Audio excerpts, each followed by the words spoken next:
नेताओं को मैं एक मैसेज देना चाहता हूं, जो यहाँ बैठे सियासत जमा के उनको मैं खदेड़ने का काम करूंगा और उनको गली गली घुमाने का काम कर दूंगा जो एसी के रूम में बैठे हैं।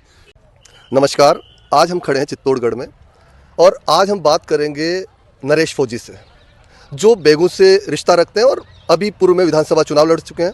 और आखिर क्या प्रभाव पड़ता है चुनाव को लड़ने के बाद और जब सत्ता में लोग काबिज होते हैं उसके बाद काम होते हैं या नहीं होते हैं, हम जानते हैं नरेश फौजी से। सर नमस्कार, आपके चैनल के माध्यम से आज मैं आपसे बेगू विधानसभा की कुछ चर्चा करने आया हूं, क्योंकि मैं भी 2023 में चुनाव बेगू से लड़ चुका हूं। सर, जो नेता बड़े बड़े वादा करके आते हैं, वो नेता वादा करके आते हैं, उनने मैंने देखा है जो धरातल पे वो वादा करके चले जाते हैं, लेकिन बेगू की आज दशा और नक्शा पूरा बिगड़ा हुआ है। क्या कुछ वहाँ हो रहा है और क्या आवश्यकता है? सर, जो 25 साल से लगातार जो सत्ता में बैठे हुए थे वो गठजोड़ मिल के बैठे हुए हैं और एक दूसरे से मिले हुए दोनों हैं और दोनों बाहर के प्रत्याशी है, कोई बेगू का स्थानीय वहाँ नहीं है, इसलिए ये हालात बेगू के होते जा रहे हैं। तो जनता क्या मांग करती है और जनता को क्या कुछ नहीं मिल पा रहा है?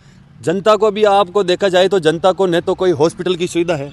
कल आपने भी देखा होगा कि नवजात बच्चे शिशु की मौत हो गई, वहाँ डॉक्टर की सुविधा नहीं है। हॉस्पिटल में गरीब लोग जहाँ बेगू से एरिया से कोई उदयपुर लेके जा रहा, कोई भिलवाड़े लेके जा रहा, बेगू इतनी बड़ी विधानसभा होते हुए भी वहाँ डॉक्टर की सुविधा नहीं है। ये दुर्भाग्य है इस मेवाड़ की और इस बेगू की धरती का। ये दुर्भाग्य है जो बेगू की जनता इन बड़े बड़े वादा करके जो नेता आते हैं उन पे भरोसा करके उनको वोट देके वो नेता अपना वोट लेके सत्ता की चेयर लेके चले जाते हैं और बेगू के गरीब किसान को भूल जाते हैं वापस।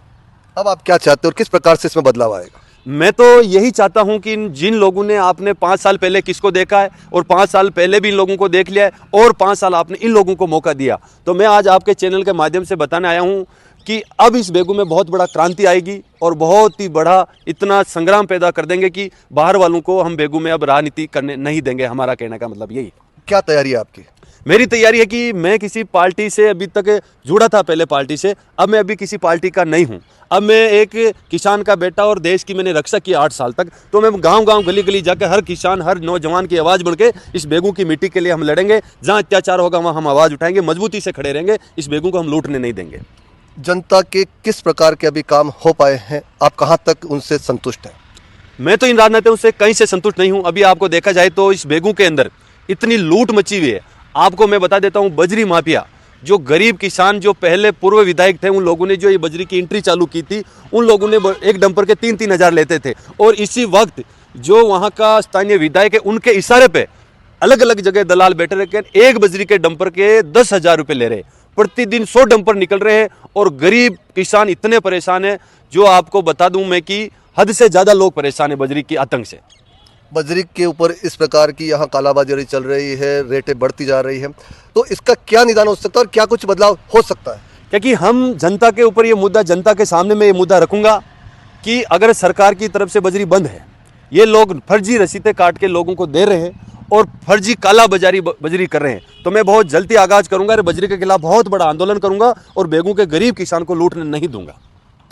आपकी जो राजनीतिक क्षेत्र आप जिस प्रकार से देख रहे हैं, पूर्व में भी आप चुनाव लड़ चुके, आगे आने वाले समय में क्या आपको लगता है बेगू की जनता नया बदलाव लेकर आ सकेगी? मेरे को पूरा भरोसा इस मेवाड़ की धरती के ऊपर, बेगू की जनता के ऊपर। जो बेगू की जनता ने निर्णय लिया था उस निर्णय पर मैं संतुष्ट हूँ और आने वाले समय में जनता के ऊपर मेरा भरोसा है कि बेगू की जनता बहुत कुछ निर्णय अलग करेगी और दुनिया देखती रह जाएगी। ये मेरे को इस मेवाड़ की धरती के ऊपर भरोसा है और इस मेवाड़ के लोगों के ऊपर भरोसा है मेरे। आप क्या संदेश देना चाहेंगे बेगू की जनता को, विधानसभा के निवासियों को? मैं बेगू की जनता को एक ही मैसेज देना चाहता हूं कि आप इन लोगों को बार बार देख लिया, इन लोगों ने 5 साल उसको देख लिया, 5 साल इसको देख रहे, अब आप एक अच्छा निर्णय लें जो इस बेगू का भला हो सके। आज राजस्थान में इस बेगू का कोई नाम लेने वाला नहीं है, तो मैं चाहता हूं कि आपका गरीब किसान का बेटा बनके आपका एक नरेश फौजी के रूप में मैं जैसे देश की सेवा की वैसे इस बेगू की रक्षा करना चाहता हूं। और आप किस प्रकार की राजनीति की बात करते हैं? मैं चाहता हूं कि इस 21वीं सदी का जमाना है, तो मैं चाहता हूं कि बेगू के किसान नौजवान को अपना अधिकार मिले, शिक्षा के माध्यम से ऊपर जाए।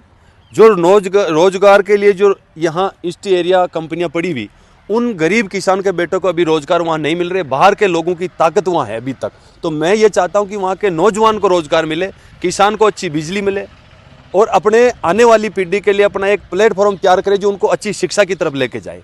मेरा विचारधारा ये है।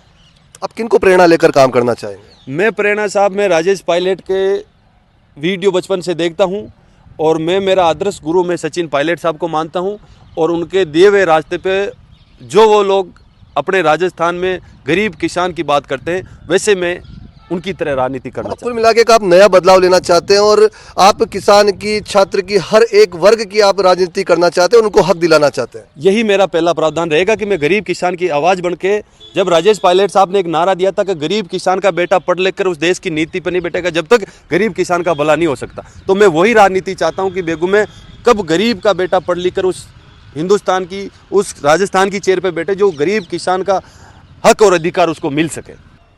आप राजनीतिक दलों के नेताओं को क्या मैसेज देना चाहेंगे? आज मैं इस महाराणा प्रताप की धरती से, इस चित्तौड़ के किले से एक आगाज़ करने आया हूँ।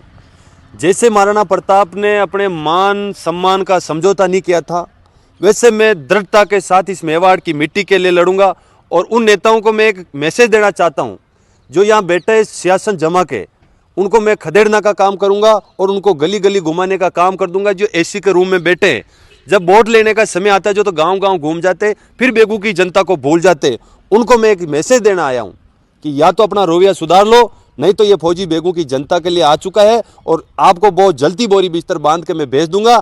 आपसे पहले बहुत बड़ा आतंक था, उसको भी मैंने खदेड़ के उसके ठिकाने पहुंचा दिया। तो आपके दिमाग में ये नहीं रहना चाहिए कि मैं परमानेंट सत्ता में बैठा रहूंगा।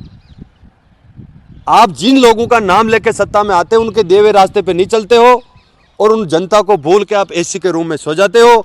मैं इस आपके चैनल के माध्यम से एक मैं उनको आगाज़ करने आया हूं, या तो समय रहता आप जाग जाए, नहीं तो आपको जगाने का काम ये नरेश फौजी कर देगा।